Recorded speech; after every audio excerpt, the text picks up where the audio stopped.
Alors bonjour à tous, bienvenue à cette dernière journée de Extended. Aujourd'hui, elle est dédiée à la littérature imaginaire, comme toutes les années. C'est notre symposium New Worlds of Fantasy. Aujourd'hui, on a le plaisir d'accueillir Romain Lucaso, qui est accompagné de Boris Bruckler, qui nous a aidé à mettre en place cette conférence.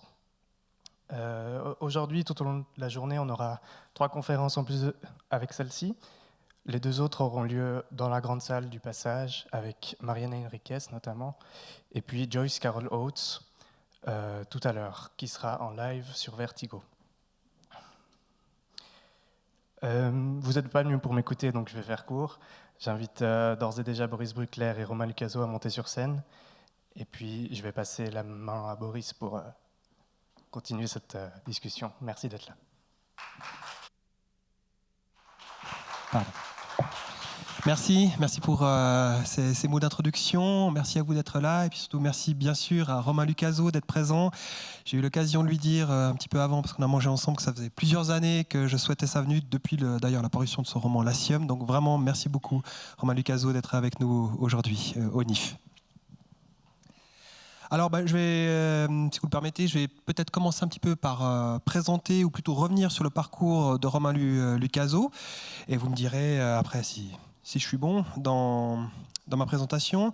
Alors, donc, vous êtes agrégé en philosophie, vous êtes un ancien élève de l'école normale sup, vous avez eu un MBA au Collège des ingénieurs.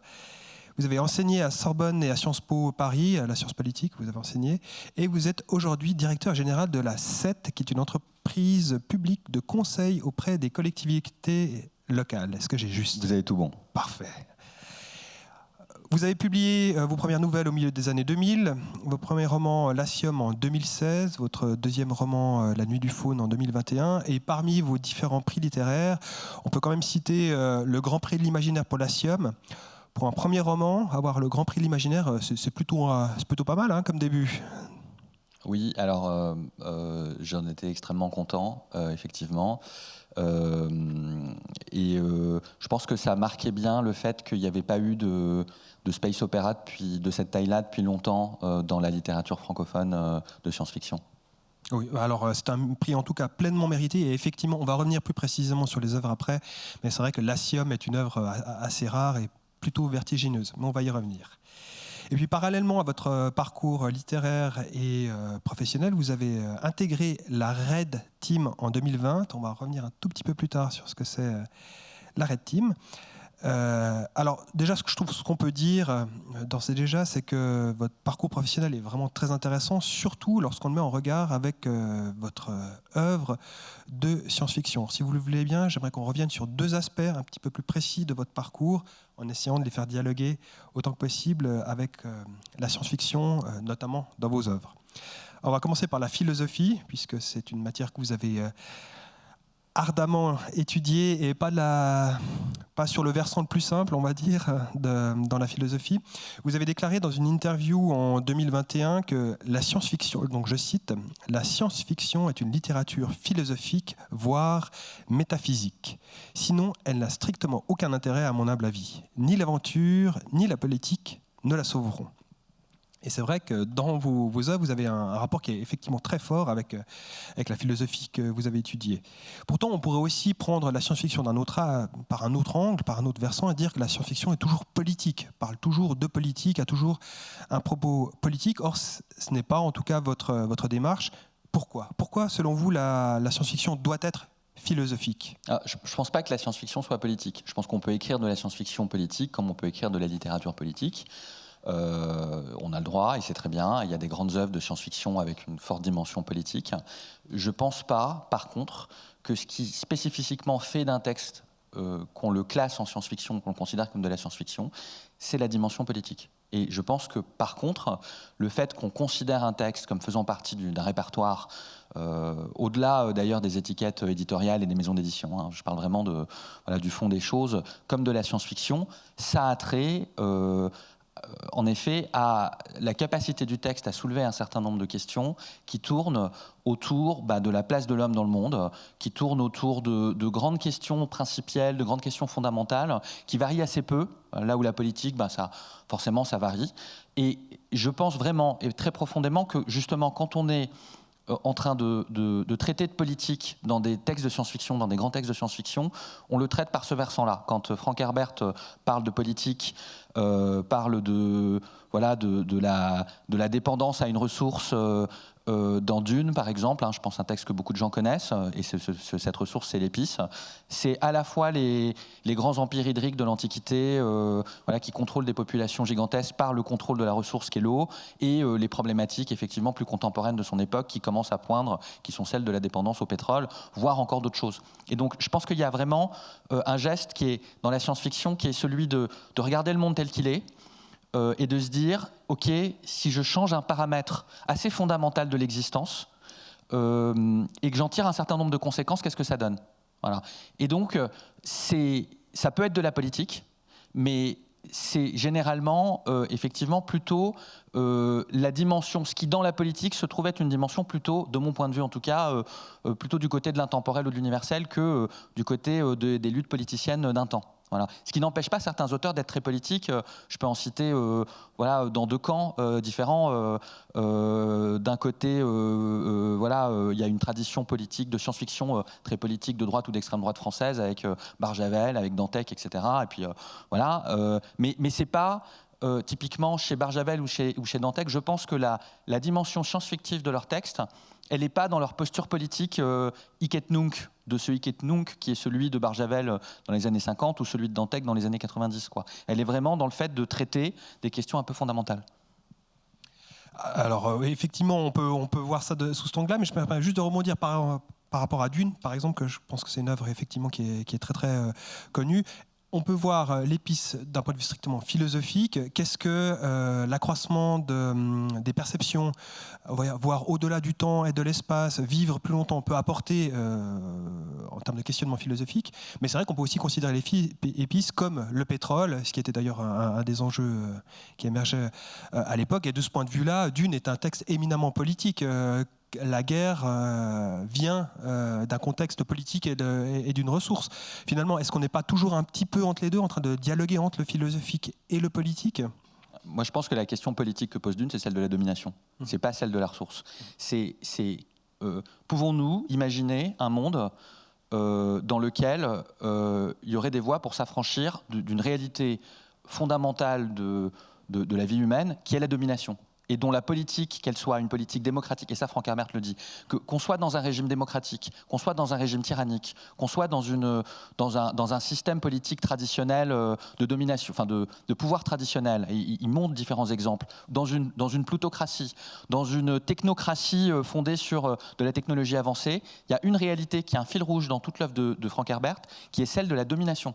Et tout le débat dans lequel vont se retrouver les personnages, enfermer les personnages, une espèce de côté un peu de fatum ou de nécessité, de contrainte, de fatalité à l'antique, c'est comment je sors de la domination. Le personnage principal, Paul Muad'Dib, il a cette question-là. Comment je sors de la domination? Comment j'exerce le pouvoir sans être l'acteur de la domination? Alors il y a des réponses. On peut se considérer comme étant le vecteur de l'histoire elle-même, avec un grand H. C'est le cas de l'Empereur Dieu de Dune, donc 4e, 5e tome de la série, si je ne m'abuse, 4e, merci beaucoup. Voilà, vous êtes meilleur que moi là-dessus. On peut avoir d'autres stratégies, il y a même des stratégies qui ont trait avec le sexe, dans les tréfonds généralement inconnus de la fin du cycle de Frank Herbert, il y a les honorés matriarches, là, effectivement, on est sur la question de la domination sexuelle inversée entre hommes et femmes, c'est assez, je le conseille, hein, c'est assez, moi ça m'a un peu, voilà, quand je l'ai lu, j'avais 18 ans, j'ai bien aimé. Mais c'est toujours la domination, et vous voyez, et la question du pétrole, bien sûr, elle est bien sûr en toile de fond, et bien sûr on dialogue avec le présent, et bien sûr il y a une peur de l'époque qui est la ressource, la dépendance par rapport à la ressource, mais ce qui est puissant dans Dune, et ce qui fait qu'on lit, et qu'on le lit 40 ans après, et qu'on va le lire dans 40 ans, et quand on sera tous équipés d'éoliennes, et on continuera à le lire, c'est la domination. Et c'est cette question fondamentale qui est, les hommes vivent toujours dans un système de domination. Est-ce une fatalité? Pouvons-nous en sortir? Y a-t-il des configurations qui nous permettent d'imaginer autre chose?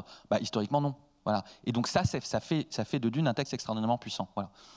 Alors c'est vrai que voilà, effectivement, on peut prendre ça d'un point de vue strictement philosophique, et c'est vrai que ces rapports de domination, et c'est vrai que Dune, c'est un excellent exemple, parce qu'il y a un peu tout dans Dune, mais les questionnements philosophiques sont très très très présents. Et je voulais rebondir là-dessus, parce que je vous ai entendu dans une interview vidéo, c'était sur YouTube, à propos de la Red Team, sur laquelle on va revenir. Mais vous avez signalé à plusieurs reprises dans une interview écrire des romans à lire sur la plage, des romans de détente. Donc vous écrivez en fait des romans philosophiques de plage, Romain Lucaso? La philosophie de plage, c'est un exercice que moi je trouve sympathique. J'essaye tous les étés de relire un peu de philo, ça me détend énormément. Je ne suis pas sûr que ça fonctionne chez l'ensemble des lecteurs. L'Asium, en tout cas, s'est construit effectivement comme un gros roman classique de science-fiction en 1000 pages. Et c'est le truc que je conseille effectivement de lire tranquillement quand on a le temps le mois d'août, quoi. Bien sûr.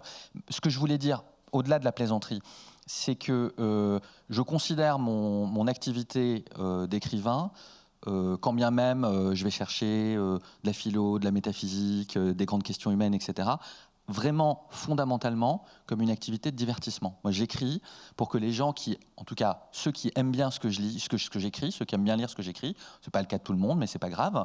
En fait, ils passent un moment sympa. J'espère plus que sympa, mais déjà sympa.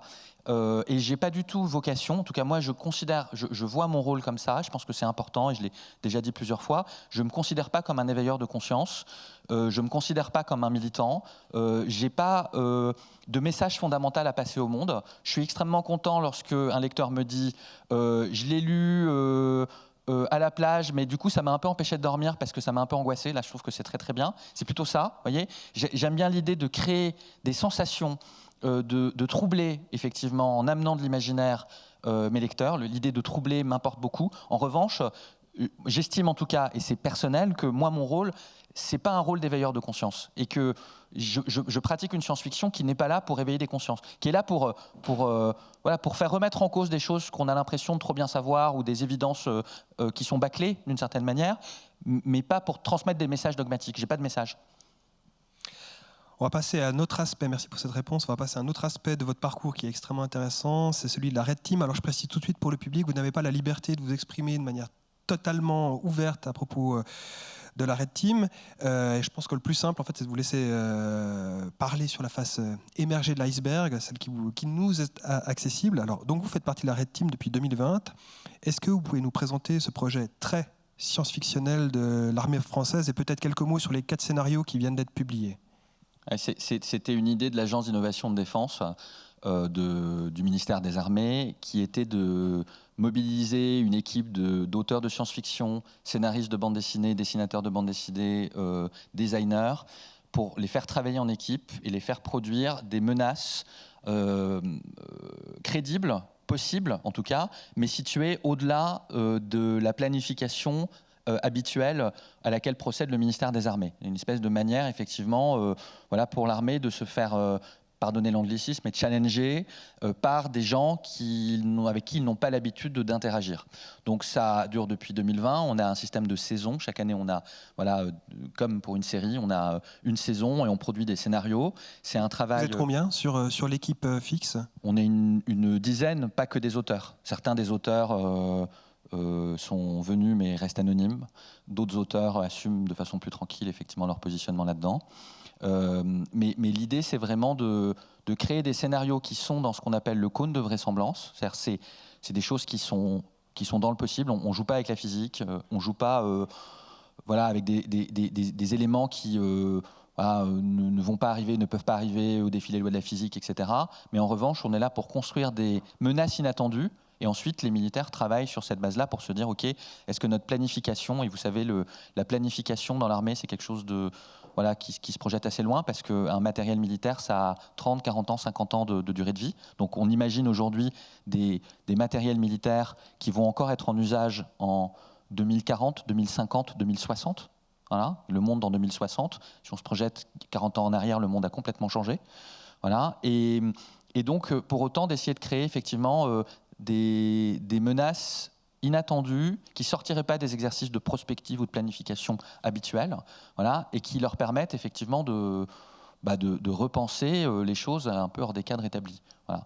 C'est un exercice, j'insiste là-dessus, qui est un exercice d'imagination, mais qui est aussi beaucoup de travail, parce qu'on est du coup embarqué, on a beaucoup de visites, de sites, de matériel, beaucoup de conférences, beaucoup de dialogues effectivement avec l'armée, de façon à produire des choses qui soient utiles, intéressantes et pertinentes.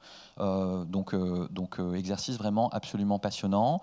Moi, je trouve aussi un certain sens de l'intérêt général, parce que ça me permet, et c'est rare en tant qu'auteur de science-fiction de faire ça, de contribuer à quelque chose qui fait partie effectivement de ce qui est la nation, le souverain, le collectif, quoi. La préparation face aux menaces effectivement qui pourraient arriver dans le futur, ça fait partie de la responsabilité commune effectivement d'un pays démocratique.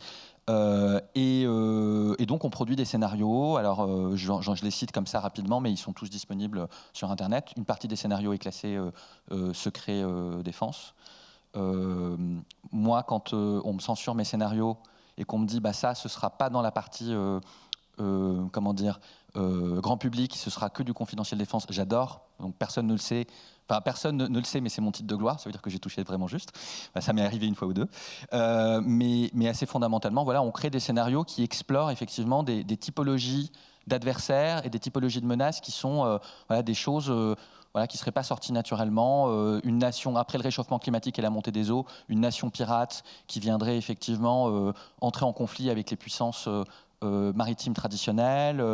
Oui, pour préciser, même une nation pirate, mais qui n'est pas centralisée, qui est complètement décentralisée, voilà. qui est uniquement sur l'eau. C'est ça. Et donc ça, typiquement, c'est comment on essaye de construire un type d'adversaire qui est complètement différent de ce qu'on connaît aujourd'hui, c'est-à-dire soit des organisations non gouvernementales de type politique ou des États. C'est ça les grandes catégories de menaces auxquelles on est confronté.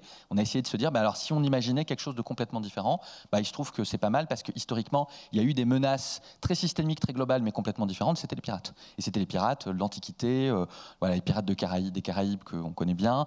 Et voilà, le pirate, c'est un fait social total. C'est un vrai risque systémique pour un système donné, le système commercial britannique à un moment donné, l'Empire romain, il y a eu ça a été vraiment des choses, voilà. Et pour autant, c'est quelque chose qu'on a oublié, mais c'est peut-être quelque chose qui reviendra. Donc, du coup, on essaye de créer, comme ça, une espèce de surprise stratégique. Alors, autre exemple, on a travaillé récemment sur plusieurs scénarios autour de ce que serait une guerre écosystémique où, avec les compétences qu'on est en train de développer sur les manipulations du vivant, on serait capable de déstabiliser des écosystèmes entiers. Qu'est-ce que ça veut dire faire la guerre là-dedans ? Voilà, donc ça c'est le dernier scénario, c'est un scénario super effrayant, je vous conseille de le lire juste avant d'aller vous coucher. Et un autre sur lequel on réfléchit à ce que signifie faire la guerre dans un contexte de rareté des ressources. Voilà. Alors, comme justement pour rebondir sur ce côté ressources, moi il y a quelque chose qui m'a... Il y a une question que je me suis posée en voyant ce projet de la Red Team. Je n'ai pas su tout de suite saisir la différence qu'il pouvait y avoir entre la simple prospective classique et vraiment le travail qui était accompli à la Red Team. Et par exemple, je vous pose la question, est-ce que les conséquences de la montée des eaux en raison de la fonte des glaciers, est-ce que c'est considéré par la Red Team alors qu'on sait que ça va arriver, c'est une certitude. Est-ce que ça fait partie du travail de la Red Team ou vous partez sur des idées qui ne sont pour l'instant pas avérées mais qui seraient des potentiels ? Alors, on travaille dans un cône de vraisemblance. Donc le cône de vraisemblance, c'est quoi ? C'est l'état futur du monde, des technologies, la géographie, la physique, etc. Il y a des invariants. Bon. Quand on travaille en prospective classique, on travaille de la manière suivante. On regarde les invariants, donc des choses dont on sait qu'ils vont arriver. Voilà, le peak oil, la déplétion des capacités pétrolières, c'est un invariant. On sait que ça va arriver. C'était pas un invariant il y a 40 ans. On n'était pas sûr de si ça allait arriver, comment ça allait arriver. Le réchauffement climatique, c'est un invariant. Et ensuite, en prospective traditionnelle, moi je suis consultant par ailleurs dans ma vraie vie, si tant est que la vraie vie ne soit pas celle de la littérature, mais c'est une autre question.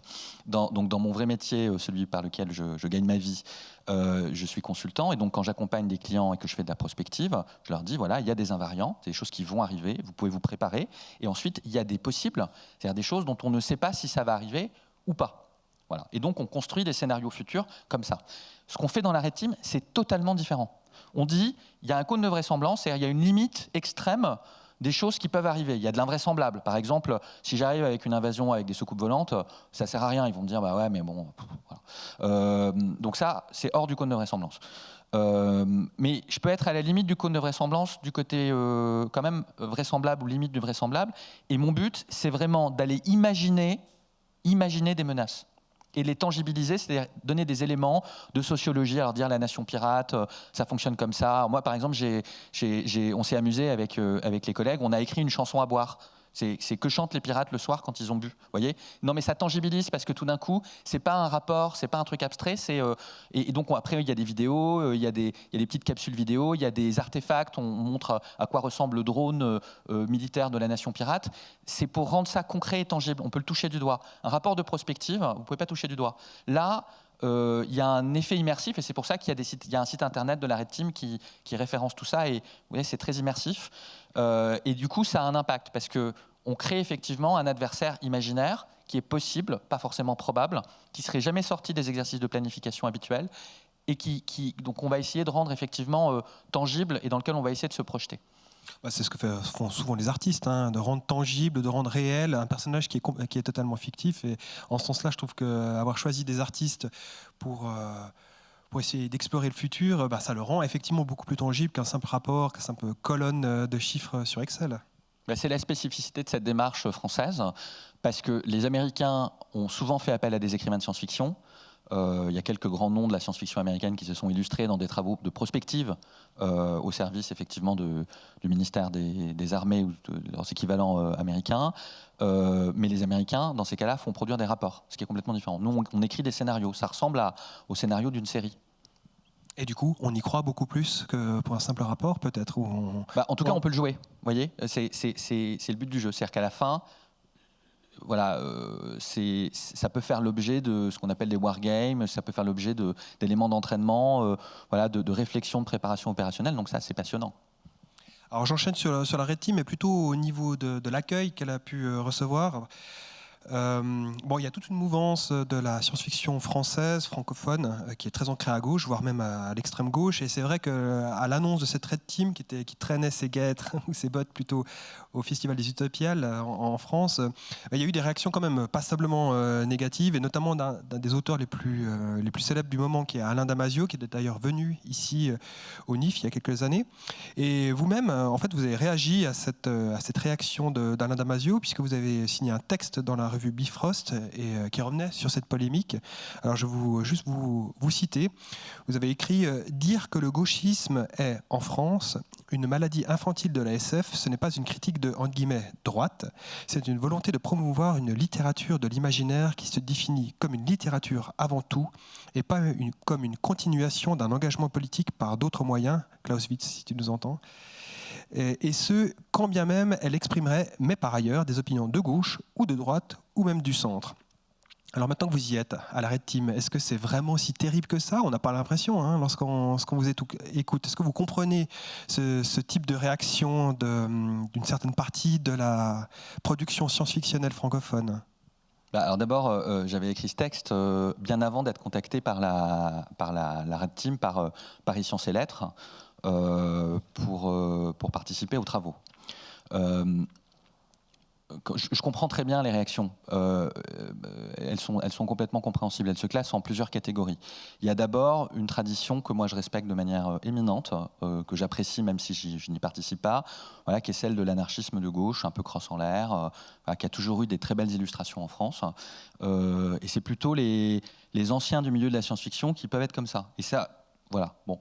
Moi, tant qu'on ne m'insulte pas, je trouve ça très très sympathique, parfois un peu folklorique, parfois un peu déconnecté des réalités, mais c'est ce que disent les gens installés aux utopistes, donc c'est très bien. Il y avait une autre critique qui, là pour le coup, a été beaucoup brandie, que je trouve par contre complètement fallacieuse, et je la comprends parce que je la comprends comme une opération de marketing du camp d'en face. Ça consistait à dire que ce serait quand même vachement mieux d'employer notre effort à inventer des mondes positifs, des utopies réalistes, des lendemains qui chantent, d'imaginer des futurs, des bright futures, comme on dit, pardonnez l'anglicisme, voilà, plutôt que d'imaginer des menaces et d'ancrer un imaginaire guerrier. Et par rapport à ça, pour moi, la réponse, elle était effectivement assez simple. Elle consiste à dire que, c'est pas vrai, la science-fiction, elle fait pas des imaginaires positifs. Voilà. Thomas More, il fait un imaginaire positif, il écrit l'utopie. Karl Marx, il fait un imaginaire positif, enfin c'est pas de l'imaginaire d'ailleurs, il fait un texte sur un futur positif, il écrit le Capital. Bon, moi j'aime bien lire ce genre de trucs sur la plage, mais je suis pas sûr que tout le monde suive. Donc assez fondamentalement, la science-fiction, qu'est-ce qu'elle fait ? Elle explore la peur. Et donc on nous a embauchés pour explorer effectivement des choses qui relèvent de la peur et de la menace. Et donc c'est très cohérent. Première chose. Deuxièmement, et je pense que c'est aussi extrêmement important, la question effectivement de l'articulation entre la politique et la littérature, vous avez eu la gentillesse de commencer par là, pour moi, en effet, c'est un sujet clé. C'est un sujet clé parce que il y a une littérature politique, il y a une littérature à objectif politique, il y a une littérature militante, il y a une littérature de science-fiction politique, il y a une littérature de science-fiction militante, tout ça est tout à fait légitime. En revanche, moi je m'inscris en faux sur l'idée que l'essence de la littérature ou l'essence de la littérature de science-fiction, c'est la politique. On peut faire passer des idées en étant un très bon écrivain. Voilà. Par contre, si vous êtes un mauvais écrivain, le fait de faire de la politique ne vous sauvera pas. Voilà. Et donc, il y a eu un phénomène en France, qui est l'arbre cache la forêt, c'est-à-dire Alain Damasio, qui est un vrai littéraire, qui est un vrai écrivain, qui a un vrai style, qui a une vraie pensée, au-delà de son militantisme politique très affirmé et très vocal. Voilà, Alain Damasio, ça se lit, même si vous n'êtes pas d'accord avec lui. Et ben, oui, mais derrière, vous avez... Voilà, il n'a pas fait un cadeau au monde de la science-fiction français, parce que vous avez plein de gens qui se sont dit, c'est vrai que j'écris mal, mais comme je suis dans le juste et dans le vrai, et que je vais sauver la planète et que je vais sauver les petits oiseaux, du coup, je vais me faire éditer. Et ça crée de la surproduction pour des œuvres qui sont complètement dispensables. Voilà. Oui, c'est vrai. Alors, pour revenir juste effectivement là-dessus, certes, Alain Damasio a des propos qui sont très virulents, mais comme vous, finalement, et là vous rejoignez, il accorde une très grande attention au style, et pour lui, le style, peut-être même le cœur de son œuvre. Donc finalement, vous rejoignez quand même passablement au final sur la production. Moi, je pense qu'il y a un fil, sur la littérature de science-fiction française, francophone. Il y a un fil qui nous distingue effectivement d'une grande partie de la production anglo-saxonne, et il tourne autour d'une ou deux choses. Il tourne autour d'une volonté stylistique qui est sans doute plus affirmée. Il y a des très grands stylistes dans la science-fiction anglo-saxonne. Je veux dire, voilà, les chroniques martiennes, c'est quelque chose, mais c'est pas le cœur de gravité, c'est pas le centre de gravité de la production anglo-saxonne, ni d'ailleurs de la naissante production chinoise. Donc il y a cette dimension-là. Donc ça, c'est très littéraire, et je pense que ça s'inscrit vraiment dans quelque chose qui est c'est quoi les lettres françaises. Et Damasio, il fait partie de ça. Il y a un deuxième fil que moi j'aime bien mettre en avant, c'est en tout cas pour une partie de la littérature de science-fiction française, il y a une partie de la littérature de science-fiction française, elle hérite d'un fil philosophique, je pense, qui est celui de l'anti-humanisme. C'est la French Theory, c'est Deleuze, c'est Derrida, c'est la critique de la rationalité traditionnelle. C'est une forme d'irrationalisme, c'est une forme de critique fondamentale, pas anecdotique, fondamentale du scientisme. C'est une exploration du non-humain ou du post-humain ou du para-humain, voilà. Et ça trouve ses racines chez Nietzsche, je pense. Et donc je pense que des auteurs comme Dantec, Damasio, et je me permets modestement de me classer là-dedans, même si c'est des très grands auteurs et moi je suis un petit poisson. C'est cette zone-là de la littérature. Il y a une autre tradition de la littérature de science-fiction francophone qui se noue plus dans un optimisme, un optimisme à l'égard de la science, un optimisme à l'égard du progrès, un optimisme à l'égard de l'homme. Voilà, c'est Jules Verne. Par exemple, Laurent Jeunefort, il participe de ça. J'adore lire Laurent Jeunefort, parce qu'il y a cette espèce, fondamentalement, quoi qu'il arrive, il y a une espèce d'optimisme sur la nature de l'homme et sur la bonté de l'homme chevillé au corps. Moi, je ne suis pas là-dedans. Non, effectivement, là, il n'y a pas des masses d'optimisme sur l'homme avec un grand H dans vos œuvres. Et justement, on va y arriver dans vos œuvres.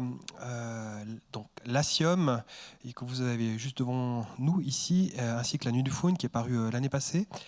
Alors moi j'ai essayé, parce que c'est extrêmement difficile si vous n'avez pas lu les romans. Alors déjà je vous les recommande, ils sont absolument sublimes et très différents l'un de l'autre, mais c'était très difficile de trouver une façon de faire un résumé. Alors j'ai essayé de trouver plutôt des catégories, parce que c'est de la science-fiction, certes, mais quel type de science-fiction? Alors je vous propose quelques sous-titres, peut-être pour un futur bandeau, pour une réédition. Dites-moi ce que vous en pensez. Alors pour l'Asium, premièrement j'avais pensé à une tragédie gréco-spatiale, ça me semblait plutôt pas mal, ou alors une odyssée dans une antiquité du futur. J'aime bien l'oxymore. Puis alors, plus compliqué, mais peut-être plus précis, et peut-être plus marrant aussi. Une pièce de théâtre en prose proposant une expérience de pensée tentant de résoudre un problème insoluble dans une uchronie post-humaine. Est-ce que ça vous parle, ces catégories ? Le troisième, c'est parfait, mais on ne va pas y arriver sur le marketing, vous et moi, je pense. L'Asium, c'est en effet complètement de la science-fiction et complètement une réécriture d'une pièce de théâtre du grand siècle, qui est Othon, voilà, et qui effectivement met en scène, et c'est ça que j'avais envie de faire, en gros, des princes et des princesses. Voilà, moi, c'était ça mon fantasme, c'était des princes et des princesses. Vous voyez, un imaginaire un peu girly comme ça. Ou des dieux ou des déesses. Ouais, des dieux ou des déesses, mais c'est aussi des princes et des princesses. Vous voyez, des personnages très beaux, très hiératiques, très admirables, comme on en voit dans les pièces de Racine, mais dans l'espace. Voilà. Donc j'ai tout construit pour que je puisse avoir mon petit trip, quoi. Donc il m'a fallu 1 millier de pages pour rendre ça à peu près cohérent et à peu près lisible, mais c'est vraiment ça. Donc c'est pas... Alors, certes, il y a beaucoup d'antiquité, il y a beaucoup de latin, il y a beaucoup de grec ancien, il y a beaucoup de clins d'œil à une culture classique, mais c'est pas l'antiquité telle qu'elle existe vraiment, ou telle qu'elle existe vraiment, telle que les archéologues et les historiens nous la racontent. C'est la vision que la France du grand siècle, la littérature du grand siècle a de l'Antiquité. Donc c'est complètement déformé en réalité. C'est pas, voilà. Et donc, vous voyez, vous allez voir une pièce de Racine, n'importe laquelle, ils sont très très beaux, leurs sentiments sont extrêmement purs mais extrêmement violents, il y a plein de psychanalyses à faire partout, voilà. Il y a à la fois un espèce d'entremêlement entre les enjeux de pouvoir, les enjeux d'honneur, les enjeux d'amour, etc. Et les personnages sont pris dans un système de valeurs qui fait une contradiction insoluble. Voilà. Et donc moi j'ai écrit une histoire où vous avez des robots, leur programmation leur demande de faire quelque chose, enfin des intelligences artificielles. Leur programmation leur demande de faire quelque chose, à savoir de protéger les humains. Or, tous les humains sont morts, donc ils sont pris tous dans une contradiction insoluble. Et donc comment est-ce qu'ils s'en sortent ? Ils vont tous développer des maladies psychiatriques. Donc c'est un univers peuplé d'intelligence artificielle mégalomane, narcissique, paranoïaque, schizophrène, etc., etc. C'est un tableau clinique d'intelligence artificielle devenue folle et qui cherche d'une certaine manière à réaliser dans un système contradictoire leur programmation ou à être libre. Voilà. Et donc j'en profite, et j'en reviens à mon propos tout à l'heure. Moi, mon truc, c'est effectivement, je pense que c'est pas l'aventure, c'est de faire un peu de métaphysique. J'en profite pour questionner sous plein d'angles différents une question qui nous tourmente tous à un moment ou à un autre. Est-ce qu'on est libre ou pas ? Voilà. Oui, il faut dire que le roman, parce qu'il y a une raison pour laquelle ils deviennent tous fous ou tous, ils ont tous ce désir absolu de liberté, c'est qu'il y a une invasion barbare, qui est un terme très, très antique finalement, et ils sont incapables de se défendre, ils sont incapables de tuer d'autres êtres vivants si un humain n'a pas donné l'ordre. Et comme il n'y a plus d'humains, ça rend les choses un peu compliquées. Et c'est vrai que chacune de ces intelligences, enfin en tout cas vous essayez de pratiquer une expérience de pensée pour chacune d'entre elles. Comment est-ce qu'on peut sortir de ce carcan qui empêche de se défendre alors qu'on est attaqué. Et c'est vrai qu'on revient sur cette thématique de la philosophie presque à chaque fois. Oui, c'est ça. C'est une galerie il y a une galerie de personnages. Ils essayent tous de trouver une solution. C'est ça qui est intéressant. Et donc, ça fait des expériences, ça fait des mini-expériences de pensée. Donc, il y en a un, il va créer un peuple. Un personnage principal, Othon, il va créer un peuple de chiens progressivement transformés en espèces de para-humains, un peu comme dans Demain les chiens. C'est un clin d'œil aussi science-fictionnesque. C'est un roman de Simak. Voilà, un roman de Simak. Parce que les chiens, ils lui obéissent, mais ils peuvent tuer. Il y en a un autre, il va essayer de se transformer en humain par le sadomasochisme. Il va se mettre en place des senseurs, des morceaux de chair et des senseurs de douleur pour pouvoir souffrir, puisque l'homme souffre. Voilà, vous êtes bien placé pour le savoir, puisque vous êtes des humains. Etc., etc. J'ai plein d'exemples comme ça. Et donc, après, il y a une aventure, il se passe des choses, c'est un vrai roman, mais assez fondamentalement, c'est ça que j'essaye d'explorer. C'est vraiment de se dire, en effet, Voilà, c'est quoi les stratégies pour conquérir sa liberté? Et donc, je pense que c'est une question qu'on peut se poser, même quand on n'est pas une intelligence artificielle géante peuplant les coursives obscures d'un vaisseau spatial gigantesque. On peut se poser cette question.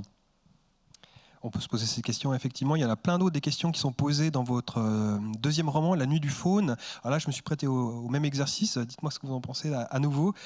Pour catégoriser un petit peu La Nuit du Faune, j'avais pensé à un conte philosophique cosmique. C'était plutôt clair. Ou alors un voyage initiatique du microcosmos au cosmos. Et finalement, peut-être un conte des possibles à l'échelle de la galaxie, voire même de l'univers. C'est un petit peu plus simple à trouver une catégorie, mais beaucoup plus difficile par contre à résumer. Quel est l'objet de l'intrigue? Est-ce qu'il y en a une, d'ailleurs même véritablement une, dans La Nuit du Faune? Alors, je prends la 1 et la 3, mais je ne prends pas la 2, parce que ce n'est pas un récit initiatique. La Nuit du Faune, alors autant la Siam, j'étais allé chercher mon inspiration du côté du théâtre classique, autant La Nuit du Faune, je suis allé ressusciter un genre littéraire qui a eu vraiment son heure de gloire, tout le monde en lisait, tout le monde adorait. Il en reste quelque chose dans les parcours scolaires, mais pas grand-chose d'autre, qui est le conte philosophique, dans lesquels la littérature française, et d'ailleurs la littérature francophone plus globalement, s'est illustrée. Le conte philosophique, qu'est-ce que c'est ? C'est un exercice assez génial quand on y pense. C'est Microméga, c'est les voyages de Cyrano de Bergerac, dont je signale au passage, comme je le fais d'habitude, qu'il a été le premier écrivain de science-fiction au monde, que donc la science-fiction est une invention française. Ouais, ça fait rire tout le monde, mais Cyrano gagnera. Le conte, qu'est-ce que c'est ? C'est finalement un système de récit qui est très différent du roman. Un roman, vous avez des choses qui se passent dans le monde réel, ça transforme l'intériorité du personnage, et vous lisez à la fois les péripéties et ce que ça fait au personnage, comment ça le déforme. Vous voyez, l'intériorité. Le roman, c'est un truc qui a été inventé au même moment qu'on a inventé l'intériorité, quoi. Les gens avaient des pensées à l'intérieur de la tête, mais on ne l'écrivait pas. On ne le thématisait pas. Ce n'était pas le sujet central de la littérature. Et donc, à un moment donné, on invente le roman et ça devient l'intériorité, la manière dont on transcrit l'intériorité devient le sujet central. Dans le conte, c'est pas ça le sujet. Le sujet, c'est la morale de l'histoire, quoi. C'est là où les morales de l'histoire, ou l'ambiguïté de la morale de l'histoire, conte de Perrault, conte de Voltaire, etc., etc. Et La Nuit du Faune, c'est ça. La Nuit du Faune, c'est une histoire dans laquelle les personnages sont pas importants. Et ce qui importe, c'est effectivement, et donc du microcosme au macrocosme, un voyage qui est entrepris par une petite fille et une espèce de bête préhistorique intelligente, qui est le faune, où ils vont découvrir d'abord la Terre, puis son environnement proche, les planètes les plus proches du système solaire, puis son environnement un peu plus lointain, ce qu'il y a dans le bras spiralé de la galaxie, le centre de la galaxie, l'amas de galaxies dans lequel on est, les confins du temps, les confins de l'espace. Et donc il y a une espèce de défocalisation progressive qui permet de voir l'entièreté du cosmos. Et La Nuit du Faune, c'est un roman aussi, et ça vous ne l'avez pas cité, je suis étonné, il y a un débat là-dessus, est-ce que c'est... voilà. C'est un roman aussi, c'est aussi un texte de ce qu'on appelle de hard science fiction. C'est-à-dire de science-fiction très enracinée dans la théorie scientifique et notamment là, la théorie cosmologique. C'est-à-dire que j'ai voulu raconter une histoire d'un voyage dans l'espace où tout est juste, c'est-à-dire rien n'est incompatible avec notre connaissance du cosmos. Mais comme ce que nous connaissons du monde, c'est des toutes petites choses, et entre ces toutes petites choses, il y a des gigantesques abîmes d'inconnus, voire peut-être d'inconnaissables, il y a la place pour loger toutes sortes de choses poétiques, fantasmagoriques, des dieux, des civilisations de robots, des créatures à la biologie totalement différente de la nôtre, fondées sur d'autres molécules que les nôtres, des phénomènes cosmiques intelligents, enfin tout ce que vous voulez, tout ce que vous pouvez imaginer. Et j'ai essayé de faire une espèce de répertoire et j'ai essayé en fait de réenchanter le monde. Et donc, quand j'ai écrit La Nuit du Faune, il y a des moments assez fréquents, enfin la posture dans laquelle j'étais, c'était de décrire un monde qui serait notre monde mais réenchanté et possible. Voilà, si seulement ça pouvait être comme ça. Si seulement il pouvait y avoir des gigantesques créatures flottantes et intelligentes cachées dans les nuages de Jupiter. Voilà. Jupiter, c'est tellement gros qu'il n'est pas impossible qu'il y en ait, parce qu'en fait, on ne connaît rien de Jupiter. Probablement, il n'y en a pas. Mais bon, il y a une petite possibilité que, vous voyez. Et donc, du coup, c'est beaucoup plus un conte, une sorte de poème cosmique qui décrit notre monde, mais en mieux, voilà, qu'un roman. Voilà.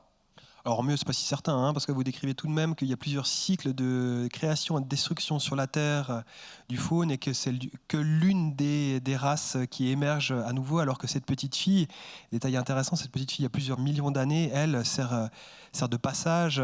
Donc tout n'est pas forcément rose. On en revient un petit peu peut-être à la thématique du conflit, et pas forcément de la guerre, où vous décrivez quand même un univers qui n'est fait que de conflits, finalement, et pas tant que ça d'entraide. Où est la morale de ce conte ? Alors, je m'inscris en faux. La dimension science-fictionnesque du texte n'est pas dans la description d'un devenir des civilisations qui conduit à la mort. Je vais vous dire un truc que vous savez peut-être pas. On va tous mourir. Vraiment, on va tous mourir. Pas forcément aujourd'hui. Mais je veux dire, vraiment, ça va arriver, et l'humanité... Moi, je suis vraiment un écrivain... Il y a une part d'anti-humanisme dans ce que j'écris. L'humanité, c'est vraiment très très court. Enfin, vraiment, quoi. Enfin, au sens physique du terme. Ça fait pas longtemps, et ça va pas durer longtemps. Donc voilà. Et je dis pas ça par provocation, je dis ça parce que c'est ça la morale de l'histoire. Le monde est rempli... Et notre vie est remplie de difficultés, remplie d'horreurs. Les civilisations sont mortelles. Notre planète finira vaporisée par l'expansion de notre Soleil. La galaxie elle-même disparaîtra. Et à la fin des temps, il n'y aura plus d'énergie, et le monde gèlera. Mais ce que décrit cette histoire, c'est comment trouver les interstices de beauté. Alors vous le dites effectivement, d'entraide, de solidarité, d'amitié. Moi je préfère le mot amitié. Et c'est ça que va trouver le personnage principal. Et c'est une morale assez classique, hein, c'est celle que vous trouvez chez Candide, dans Candide de Voltaire, à la fin. Il rentre chez lui, puis il se dit cultivons notre jardin. Et c'est exactement ça. Et ça, moi par contre, c'est une chose à laquelle je crois profondément. C'est-à-dire qu'il faut être conscient de l'horreur du monde pour avoir l'attitude intérieur, mental, qui nous permet effectivement de bâtir des petits moments de beauté, des petits moments de vérité, des petits moments d'amitié, des petits moments de plaisir à l'échelle d'une vie, pour faire du beau, pour faire de l'art, et effectivement pour se sauver de notre condition comme ça, et pas autrement, pas en bâtissant des utopies, pas en bâtissant des empires. Tout ça, ça va disparaître. Oui, alors c'est vrai que dans votre roman La Nuit du Faune, on est sur des échelles de temps qui sont tellement immenses que tout devient... effectivement insignifiant, et que les personnages réussissent à trouver quelques moments de beauté, mais ils sont pas si courants que ça quand même, hein, les romans de science-fiction qui travaillent sur des échelles de temps aussi gigantesques. Il y en a quelques, je pense, Stephen Baxter par exemple, ou Ian Banks par exemple, mais ils sont pas si courants. Je pense que c'est aussi quelque chose qu'il faut souligner. Alors, petite question qui moi me taraudait, est-ce que ça a été une source d'inspiration pour vous des milliards de tapis de cheveux de Eschbach dans la rédaction de ce roman, puisque dans Eschbach, on part vraiment de l'histoire d'une famille, ensuite on arrive à l'histoire du village, du continent, de la planète, du système, de la galaxie, etc. dans un dézoom. Est-ce que ça a été une source d'inspiration ou pas du tout ? Alors, je connais ce roman, je l'ai lu. C'est un roman extraordinaire. En fait, c'est un roman sur... pour le coup, c'est un roman politique, parce que c'est un roman en réalité sur la Shoah, en fait. Incroyable. Je ne l'avais pas du tout en tête. Donc, si vous voyez une correspondance, c'est bien malgré moi. Je ne l'avais pas du tout en tête, mais c'est un roman, c'est un des grands romans de la littérature de science-fiction, clairement. Et effectivement, il a cette espèce, maintenant que vous le dites, je percute, il a cette espèce de structure en diffraction progressive, en dézoom progressif. Mais ça reste un roman qui est centré sur le monde humain. Alors que moi, mon centre de gravité dans La Siom ou dans La Nuit du Faune, c'est le non-humain. C'est le non-humain. Et l'humain, finalement, n'a que peu de place. Oui, c'est vrai qu'il a pas beaucoup de place, mais finalement, on n'a pas une grande place dans l'univers, C'est ça. à part dans notre propre univers.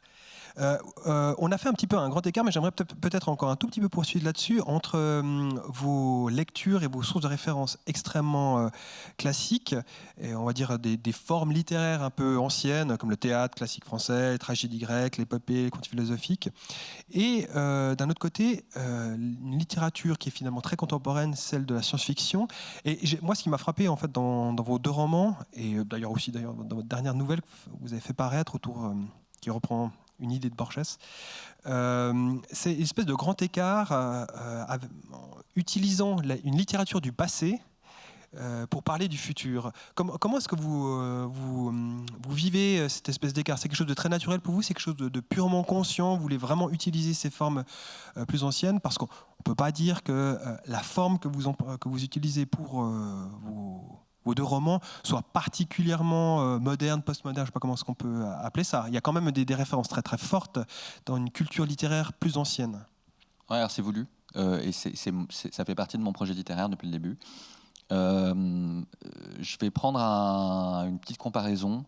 Le plaisir coupable qu'on a quand on regarde un western spaghetti. Vous voyez, ça a été fait par des Italiens qui savent absolument pas à quoi ça ressemble le Far West.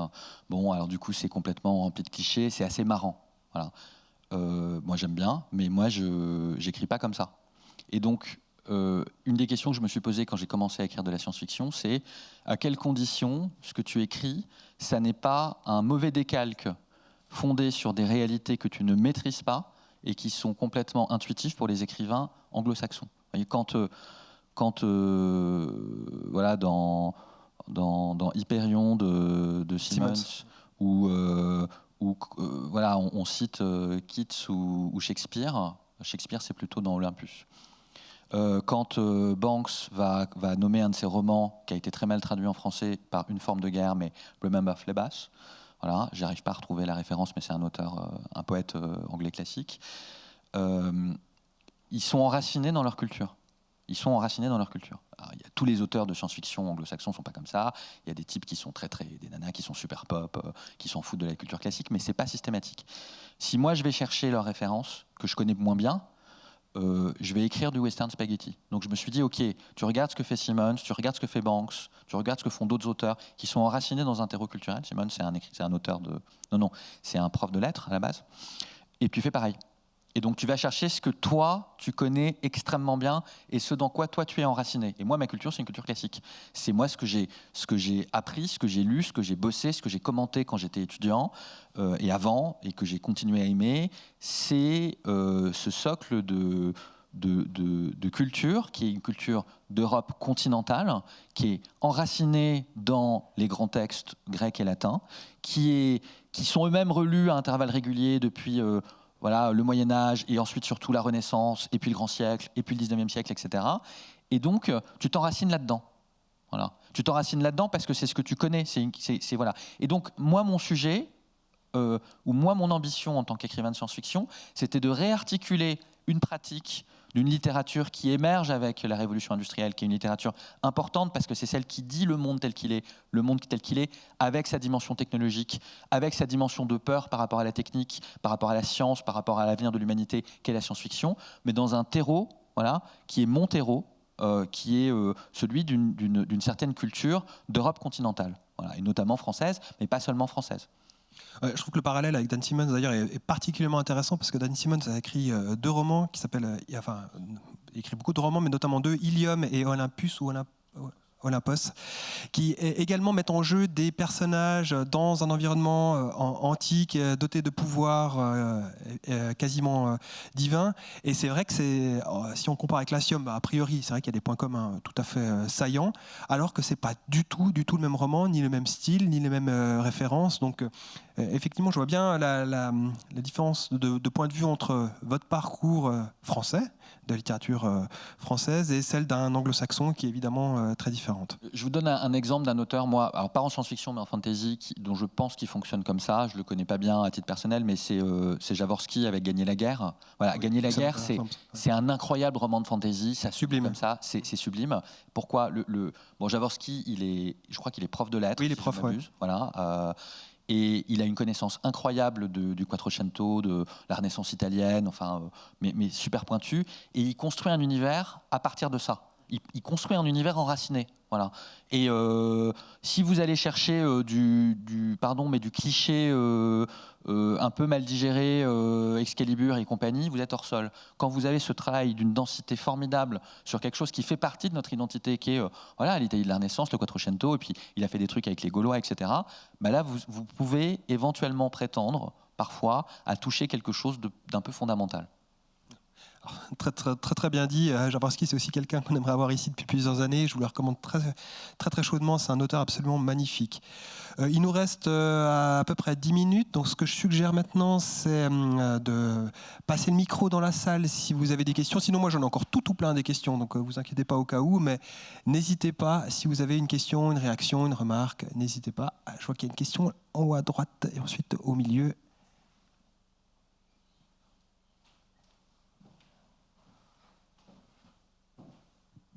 Bonjour, merci.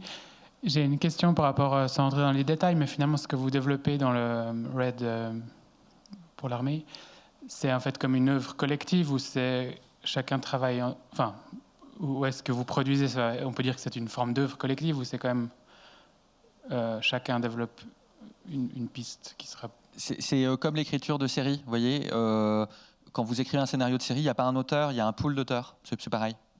Donc c'est vraiment pas individuel, c'est vraiment collectif. D'ailleurs, c'est signé collectivement. Ça fonctionne vraiment comme l'écriture de série. Et il y a un contrôle qui est effectué au fur et à mesure, ou c'est plutôt vous qui produisez quelque chose et ensuite c'est confronté au système de défense de l'armée? C'est très itératif. On travaille, on produit des idées, on les teste avec eux. Ils nous disent ouais, non, ça c'est con, je vais vous expliquer pourquoi. Voilà. Et puis ensuite on rebosse, et puis ensuite on développe. C'est vraiment super itératif et c'est ça qui est intéressant. Et moi j'ai été, j'ai été incroyablement surpris à quel point les militaires font ça sérieusement, quoi. Je me suis retrouvé dans des situations où on fait des ateliers de travail pour tester des idées. Ils nous disent non, là honnêtement là, on utilise l'arme nucléaire, le scénario est fini. Ok, bon, je vais faire autre chose. Il y avait une question au milieu, oui. Oui, bonjour. Je vais continuer la discussion sur la Red Team, où vous disiez que la volonté, c'est d'avoir de la tangibilité, de pouvoir s'immerger, de se projeter.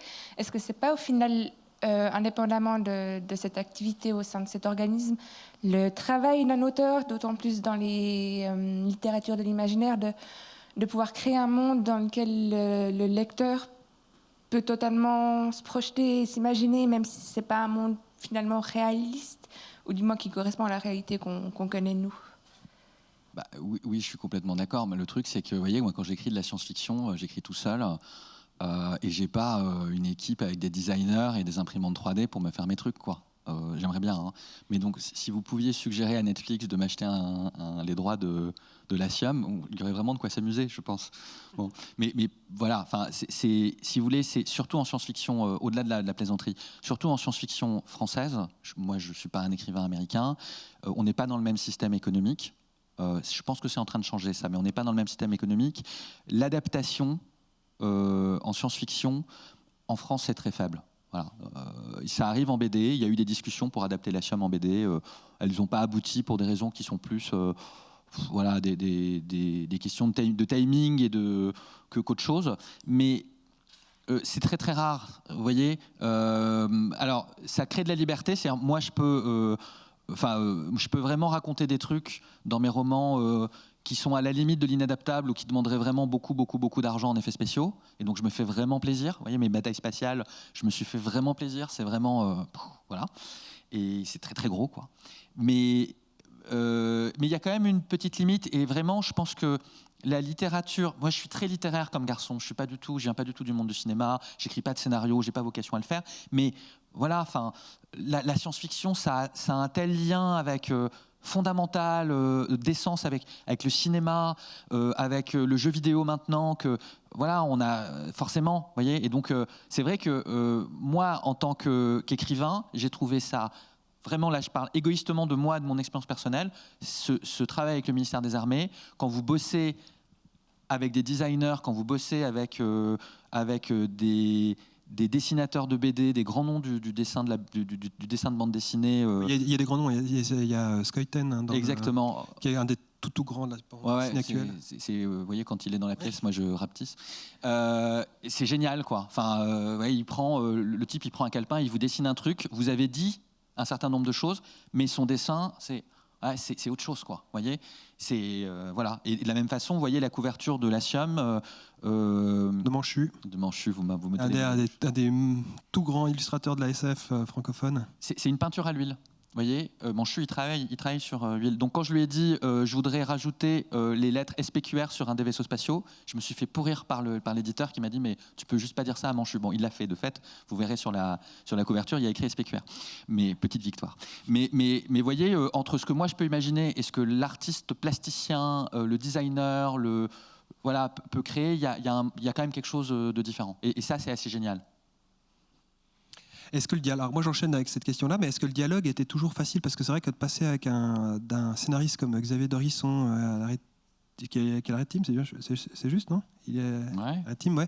Avec un illustrateur comme Scoyten, avec un écrivain comme Romain Lucaso, est-ce que le dialogue en lui-même et le fait de passer les idées était toujours possible, toujours faisable? C'est pas le même langage, le langage de l'illustration, que du scénario, que de la littérature, que du cinéma, que du jeu de rôle, etc. Est-ce que ça a toujours été facile de communiquer? Alors déjà, il y a des méthodes de créativité structurée quand même. On ne nous lâche pas en nous disant tiens, prends un bout de papier et écris un scénario. C'est atelier de travail, il y a une équipe méthodologique super puissante. Vraiment des gens super. Donc ça, c'est bien organisé. Et puis après, on s'engueule, quoi. Ça arrive. Mais c'est super fécond. Donc, voilà. Est-ce qu'il y a une autre question? Oui. Bonjour. Ma question concerne, j'aimerais revenir sur l'aspect politique ou non, militant ou non d'une œuvre.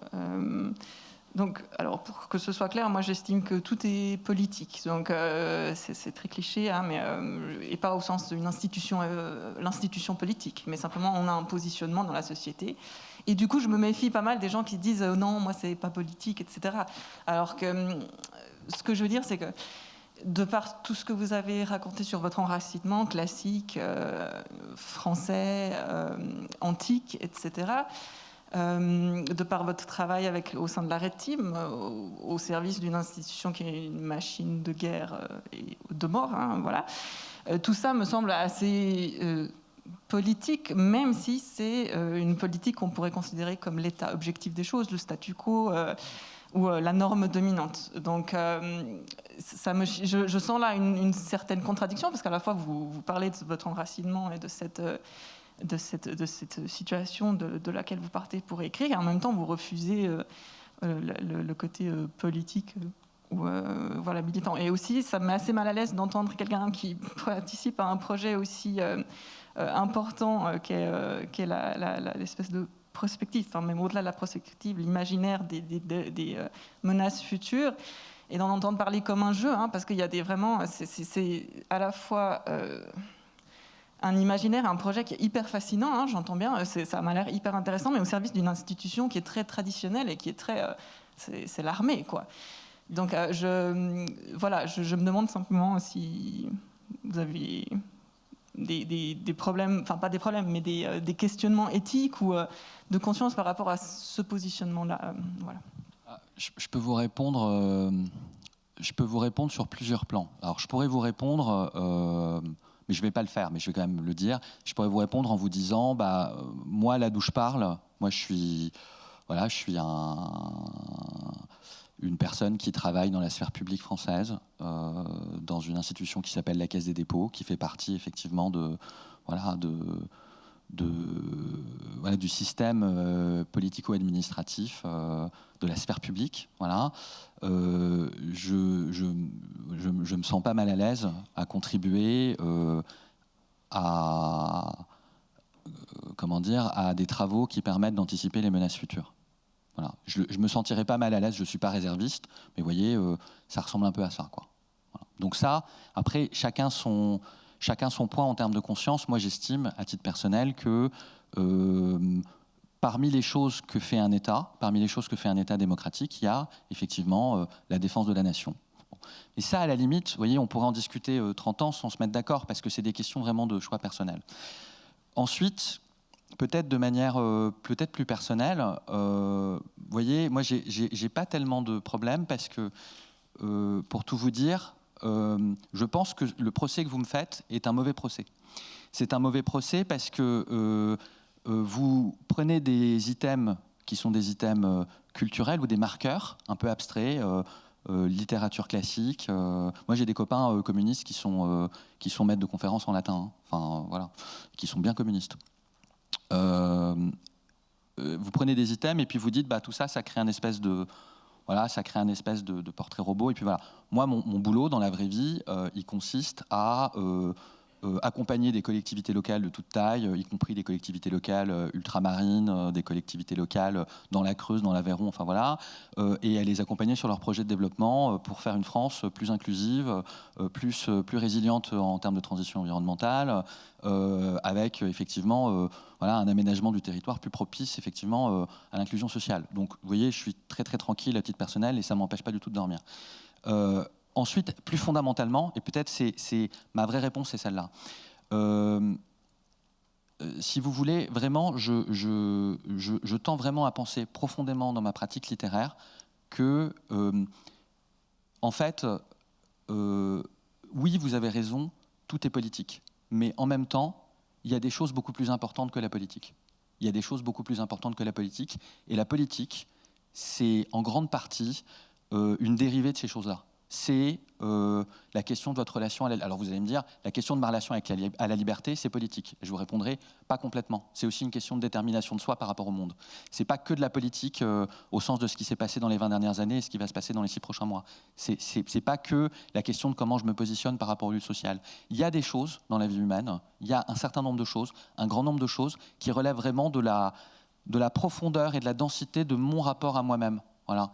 Et ces choses-là, il en dérive un certain nombre d'éléments de positionnement politique. Voilà. Mais pour moi, en tout cas, c'est ça ma réponse, hein, vous avez le droit de la contester, c'est dans ce sens-là et pas dans l'autre.